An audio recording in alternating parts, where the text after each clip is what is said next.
Did you make your own colors? I find most of my colors up in northern New Mexico, up by Abiquiu. You can tell the earth colors. You can make them out just right in here. There was a time when I would go to Georgia and my students would bring me that Georgia red clay. Oh my God, that was beautiful. And I used that Georgia red clay for my facial, for the skin tones. This is part of the Georgia red clay in there. And it gives you the soft colors, and then I just threw a little bit of earth color in there, blue, just to give it a shadow. This is another example. All the earth colors are right here on this column. Earth colors in here, cochineal, indigo blue, which is just the indigo from a dye. And the rest are all earth colors. Even the green is an earth color. It's extremely joyful to see what God has given us from the earth to paint with. It really is.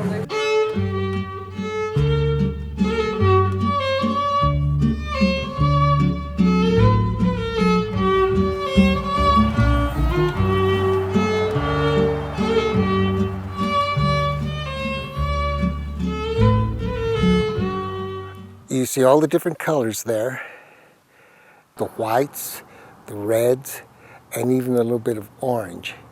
And below we could see the texture of the different types of rock. And even to the left over there, there's almost seems to be a deep, deep red. And this is one of my favorite spots here in New Mexico. You know, at one time somebody said, why did you come here? And I said, well, look around. Look at the different colors that we have. You know, painting with the clays, humanity has been doing it for centuries. And, you know, from the early Etruscans to the Romans to the Greeks to the Native Americans. And when I look at this place here, behind us basically is the crow would fly, where the Pedernal is Chaco Canyon. Mm-hmm. And on all these mesas you would find where the native people lived. So, you know, it's spectacular. It's part of us. And as we will walk around here, look at the earth. The gathering of pigments is like, it's a relationship of science and art. And you can't divorce the earth and from art, because most of your pigments, early pigments, were made from the soil. Example, sometimes you go to Chaco Canyon, you will see that handprint done in red ochre or yellow ochre. So you know they were using those pigments.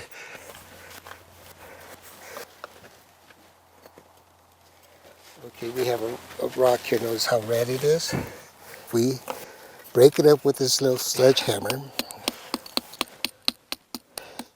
This will be a pigment that we will use later on. And, you know, my father used to have a saying, de nada puedo hacer mucho. The translation meaning, out of nothing you can make a lot.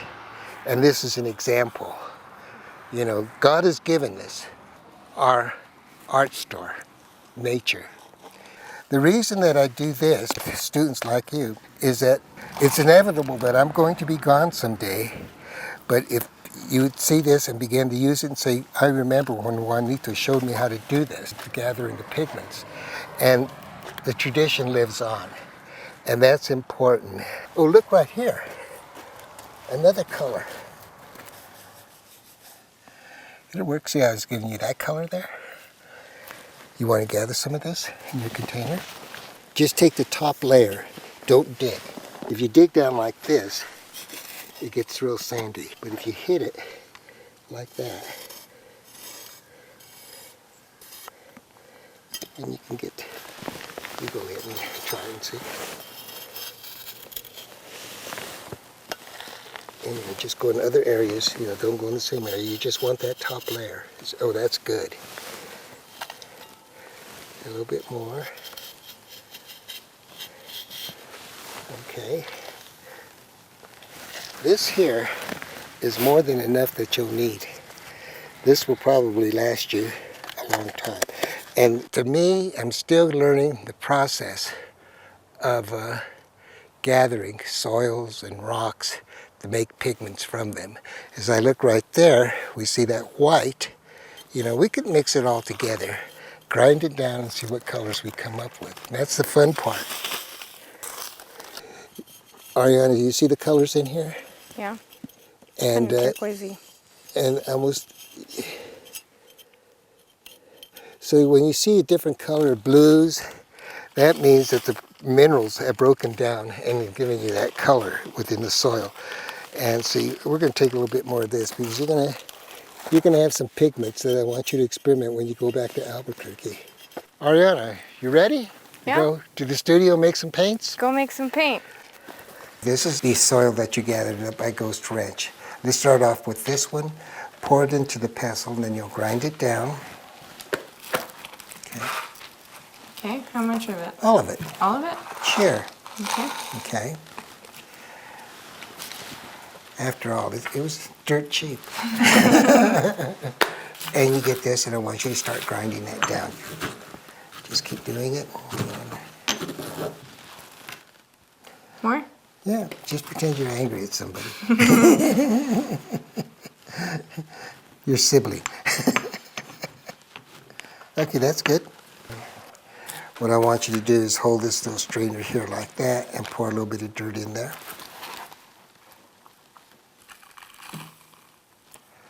Okay, pour it all in there. It's okay. And then just get this.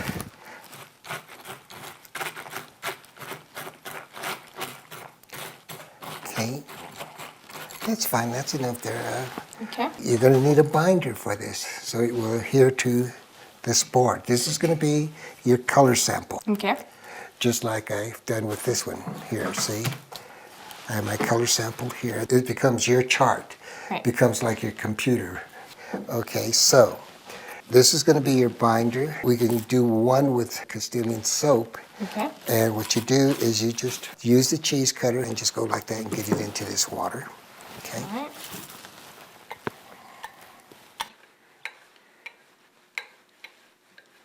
Okay, that's fine.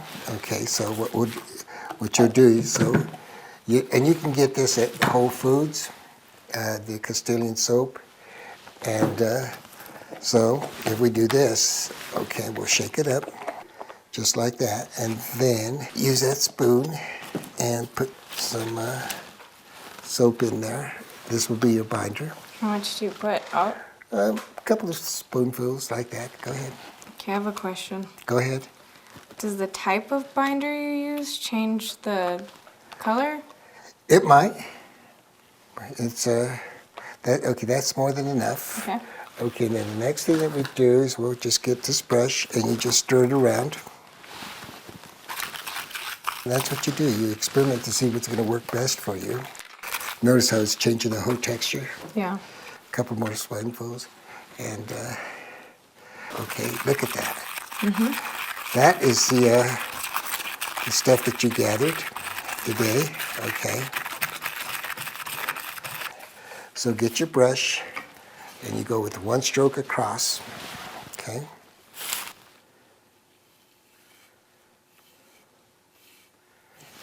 Pencil in where you got this Ghost Ranch area. We'll put this to the side. We'll use this red. Okay. Do the same thing that you were doing. We're going to go with a variety of different hues of red. The red color comes from the fact that it was oxidized, remember? Right. The earth. Okay, so that's great. That is more than enough there. Okay, so Right. we'll put this over here like that so you can see the different colors that we have. Now, we're going to use a drop of Castilian oil. That's great. Okay. Spray it. Don't forget the water. That's a pretty important asset right there. Okay. Just stir that now. Okay. Okay. Get it down. If you need more water in there, Yeah, there's a little more water. we'll add a little bit more water to it. And get the consistency where it flows very easily. Look at that. You need a little bit more water or no? Okay. Well, this more or less gets you the idea how you go about making earth pigments. Okay. I like this one a lot.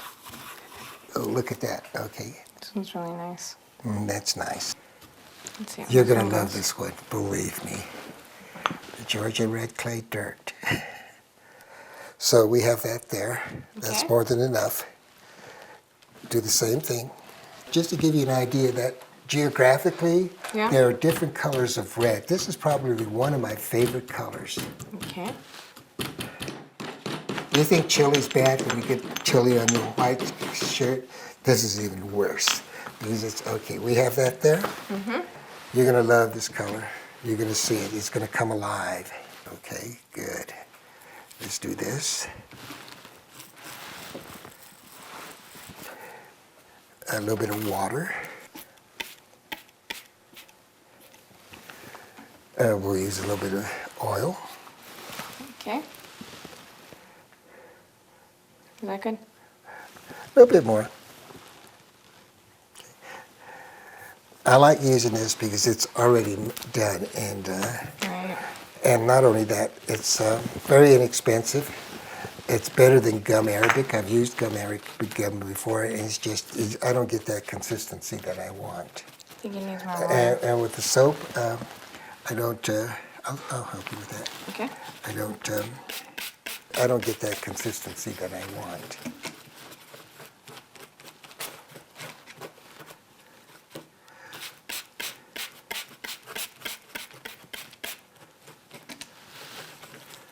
It's getting there. Okay. Ooh, this one's really pretty. Put a little bit of water into it. That way you get a different gradation of it going down. Very orangey. Yes, it is. It's a beautiful color. It's there like that. Okay, you don't want that solid color sometimes. The great thing about this is you can Ooh. use a little bit of water to tone it down, and look at that. That's Now really what good. I want you to do, get this little board here. You do a quick face. Show me what you can do, kid. Just doing a face? You told me, he says, I really want to be an artist. I don't know why I went to law school. Do anything you want to do. Do your pupils, just water it down, okay? That's just giving you an idea of what you can do with one pigment. See, it just gives you more freedom. That's cool, you know, good, keep going. Okay. Don't listen to me, just do what you want to do. I want you to experiment with the earth.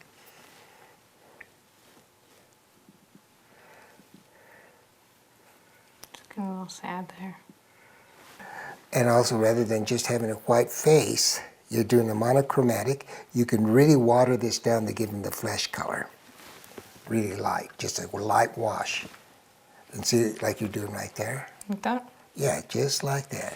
Ain't that fun? It is. It sticks to this gesso really well, too. Yes, it does. That's the fun thing about working with the earth colors. If you want a texture for Here?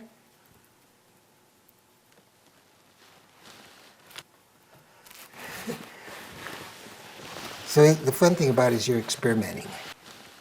See what's happening? Yeah.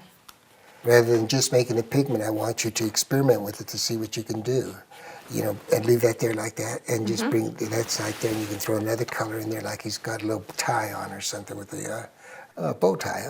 Huh? Oh, you want like Oh, a... no, that's fine. Just finish off this area. This is over there. I have a bow tie in my mind.